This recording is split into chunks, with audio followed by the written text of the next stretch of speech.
നമസ്കാരം. ശരത് പവാറിൻ്റെ നേതൃത്വത്തിൽ NCP ദേശീയ തലത്തിൽ കോൺഗ്രസിൽ ലയിക്കുവാൻ തീരുമാനിച്ചിരിക്കുകയാണ്. അങ്ങനെയുള്ള ആലോചനകൾ നടന്നുകൊണ്ടിരിക്കുകയാണ് എന്നാണ് റിപ്പോർട്ടുകൾ വരുന്നത്. മഹാരാഷ്ട്രയിൽ അനന്തരവൻ അജിത് പവാറിൻ്റെ നേതൃത്വത്തിലുള്ള NCPക്ക് ഔദ്യോഗികമായിട്ടുള്ള അംഗീകാരം ഇലക്ഷൻ കമ്മീഷനിൽ നിന്ന് ലഭിച്ച സ്ഥിതിക്ക് ശരത് പവാറിന് കോൺഗ്രസിൽ ലയിക്കുക അല്ലാതെ മറ്റു മാർഗമില്ല. മാത്രമല്ല 84 വയസ്സായ ശരത് പവാറിന് ഇനി ഒരു പാർട്ടിയെ മുന്നോട്ട് നയിച്ചു കൊണ്ടുപോകുവാനുള്ള ബാല്യം ഇല്ല എന്ന് വേണമെങ്കിൽ പറയാം. അതിനു മുൻപ് മകൾ സുപ്രിയ സുലെയെ അനാഥമാക്കാതെ രക്ഷപ്പെടുത്തിയെടുക്കുകയും വേണം. മഹാരാഷ്ട്രയിൽ അജിത് പവാറിൻ്റെ നേതൃത്വത്തിലുള്ള NCP BJPയുമായി സഖ്യത്തിലുമാണ്.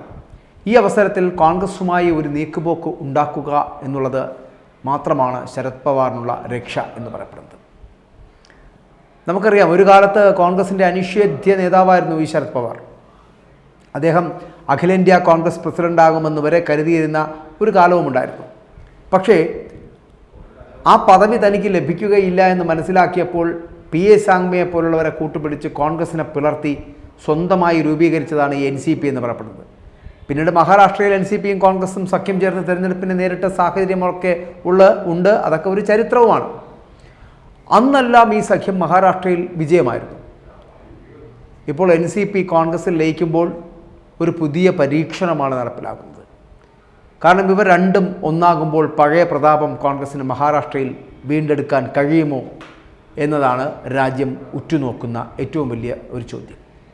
എന്നും ശരത് പവാറിൻ്റെ മനസ്സ് കോൺഗ്രസിനൊപ്പമാണ് താൻ. കേരളത്തിൽ ഈ പാർട്ടി ഒരിക്കൽ കോൺഗ്രസ് എസ് ആയിരുന്നു. ശരത് പവാറിൻ്റെ നേതൃത്വത്തിൽ ദേശീയ തലത്തിലെ NCP രൂപം കൊണ്ടപ്പോൾ ഇവിടെ കോൺഗ്രസ് എസ് പിളർന്നു. അങ്ങനെ പിളർന്ന് രൂപം കൊണ്ടതാണ് ഇവിടുത്തെ NCP എന്ന് പറയപ്പെടുന്നത്. ഇപ്പോൾ കോൺഗ്രസ് എസും NCPയും ഇവിടെ ഇടതുമുന്നണിയുടെ ഘടകകക്ഷികളാണ്. ഈ രണ്ട് പാർട്ടികളും വളരെ കാലമായി ഇടതുപക്ഷത്തോടൊപ്പം തന്നെയാണ് നിലനിൽക്കുന്നത്. NCPയുടെ ഇപ്പോഴത്തെ സംസ്ഥാന പ്രസിഡന്റ് അറിയാമല്ലോ, പഴയ കോൺഗ്രസ്സുകാരനായിട്ടുള്ള PC ചാക്കോയാണ്. അദ്ദേഹം കോൺഗ്രസ് നേതാവും MP ഒക്കെ ആയിരുന്ന ആളാണ്. കോൺഗ്രസ് വിട്ട് കഴിഞ്ഞ നാളിലാണ് NCPയിൽ അദ്ദേഹം എത്തപ്പെട്ടത്.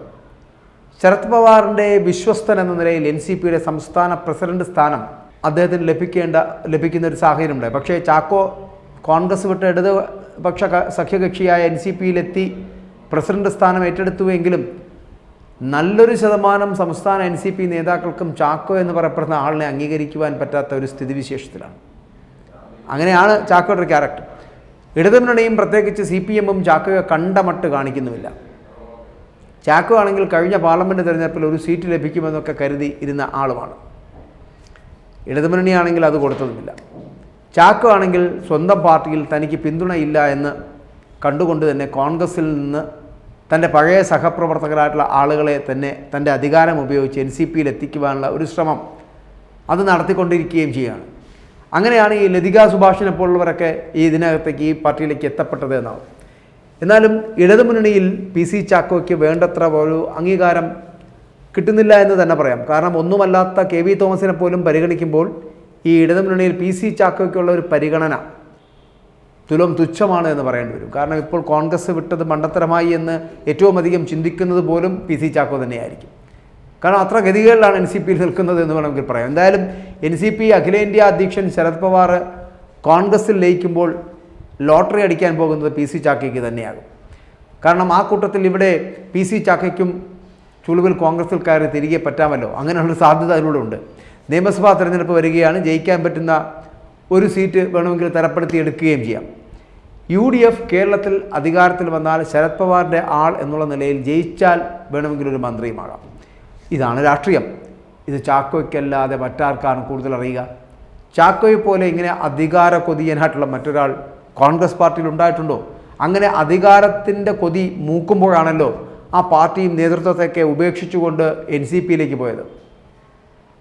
പ്രായമിത്രയുമായിട്ടും കാലമിത്രയുമായിട്ടും ലഭിക്കാവുന്നതിൻ്റെ പരമാവധി കോൺഗ്രസ് പോലൊരു പ്രസ്ഥാനത്തിൽ നിന്ന് ദേശീയ നേതൃത്വത്തിൻ്റെ വരെ ഭാഗമായി തീർന്നിട്ട് പോലും അധികാരത്തിന് വേണ്ടിയിട്ട് സ്വന്തം പാർട്ടിയെയും പാർട്ടി നേതാക്കളെയും തള്ളിപ്പറഞ്ഞുകൊണ്ട് ശരത് പവാറിനോടൊപ്പം പോയ ആളാണ് ഈ PC ചാക്കോ. എന്നിട്ടിപ്പോൾ ആ പാർട്ടിയുടെ അണികൾക്കോ അവിടുത്തെ നേതാക്കൾക്കോ കേരള നേതാക്കൾക്കോ ഒരു തരത്തിലും അംഗീകരിക്കാൻ കഴിയാത്തൊരു നേതാവ് കൂടിയാണ് ഈ ചാക്കോ. അതുകൊണ്ട് ചാക്കോയ്ക്ക് ആകെയുള്ള പവർ എന്ന് പറയപ്പെടുന്ന ശരത് പവാർ എന്ന് പറയപ്പെടുന്ന നേതാവ് മാത്രമാണ്. ആ പവറിൽ തൂങ്ങിയാണ് ആ പവാറിൻ്റെ പവറിൽ തൂങ്ങിക്കൊണ്ടാണ് ചാക്കോ ഇങ്ങനെ സംസ്ഥാന രാഷ്ട്രീയം കളിച്ച് നിൽക്കുന്നത്. ഇവിടെ നിലനിൽപ്പ് വളരെ ഗതികേടിലാണ്. ഇടതുമുന്നണിയിൽ അല്ലെങ്കിൽ CPM പോലും PC ചാക്കോയെ അത്തരത്തിലൊരു കണ്ണോടുകൂടി നോക്കുന്നില്ല.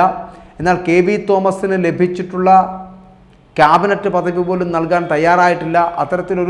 ഒരു തരത്തിലും ഉള്ള ഒരു സമീപനം PC ചാക്കോയോട് ഒരിക്കലും കാണിക്കുന്നില്ല എന്നുള്ളത്. അങ്ങനെ ചാക്കോയെ തള്ളി മാറ്റുന്നുണ്ട്. ചാക്കോയ്ക്ക് അതുകൊണ്ട് തന്നെ ഇപ്പോൾ കോൺഗ്രസ് വിട്ടുപോയത് ശരിയായില്ല എന്നൊരു തോന്നലുണ്ടായിട്ടുണ്ട്. തിരികെ കോൺഗ്രസിലേക്ക് എങ്ങനെ വരാം എന്ന് കരുതിയിരിക്കുമ്പോഴാണ് ഇപ്പോൾ ശരത് പവാർ എന്ന് പറയപ്പെടുന്ന PC ചാക്കോയുടെ പവറായിട്ടുള്ള പവാർ ഇപ്പോൾ കോൺഗ്രസ് നേതൃത്വവുമായി ചേർന്നുകൊണ്ട് കോൺഗ്രസിൽ ലയിക്കുവാനുള്ള തയ്യാറെടുപ്പുകൾ നടത്തിക്കൊണ്ടിരിക്കുന്നത്. അങ്ങനെ ലയനം നടക്കുകയാണെങ്കിൽ ലോട്ടറി അടിക്കുക എന്നുള്ളത് PC ചാക്കോയ്ക്കായിരിക്കും എന്നുള്ള കാര്യത്തിൽ സംശയമില്ല.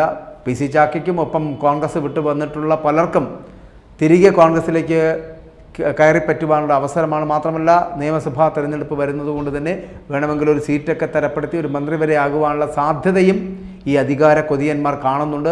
പക്ഷേ ഇതൊക്കെ നടക്കുമോ എന്ന് കണ്ടറിയാം. കാരണം ഒരിക്കൽ പാർട്ടിയെയും പാർട്ടി പ്രവർത്തകരെയും പാർട്ടി നേതാക്കളെയും ചവിട്ടി പുറത്താക്കി കളഞ്ഞിട്ട് പോയ NCPയിലേക്ക് കാലുമാറിയ PC ചാക്കോയെ ഇനി തിരികെ ചെന്നാലും ആ കോൺഗ്രസ്സുകാർ ആ ഒരു പവറിൽ തിരികെ എടുക്കുമെന്ന് തോന്നുന്നില്ല. എന്തായാലും ശരത് പവാറും കോൺഗ്രസും ഒന്നിക്കുവാനുള്ള ശ്രമം നടക്കുന്നുണ്ട്. ശരത് പവാറും ശരത് പവാർ NCPയും ശരത് പവാറിൻ്റെ NCPയും കോൺഗ്രസും തമ്മിൽ ലയനം നടക്കും. അത് കോൺഗ്രസിനുള്ളിൽ വലിയ ശക്തി പ്രാപിക്കുവാനുള്ള ഇടമുണ്ടാക്കുമെന്നുള്ള പ്രതീക്ഷ ഉണ്ടാക്കുന്നുണ്ട്. അത് കേരളത്തിലും അതിൻ്റെ പ്രതിഫലനങ്ങൾ ഉണ്ടാവുക തന്നെ ചെയ്യും. ഇപ്പോൾ ഇടതുമുന്നണിയോടൊപ്പം നിൽക്കുന്ന NCPക്ക് UDFൻ്റെ ഭാഗമാകേണ്ടി വരും. ഇതൊക്കെയാണ് സംഭവിക്കാൻ പോകുന്നത്. അത് നിയമസഭാ തെരഞ്ഞെടുപ്പ് അടുത്തിരിക്കുന്ന സാഹചര്യത്തിൽ NCPക്കാർക്ക് വലിയ കുഴപ്പമുണ്ടാക്കുന്ന ഒരു പ്രശ്നവുമല്ല. അതുകൊണ്ട് തന്നെ ശരത് പവാറും രാഹുൽ ഗാന്ധിയും ഒന്നിക്കുമ്പോൾ അത് സംസ്ഥാനത്ത് ഒരു വലിയ മാറ്റം തന്നെ ഉണ്ടാകുമെന്നുള്ള കാര്യത്തിലും സംശയമില്ല.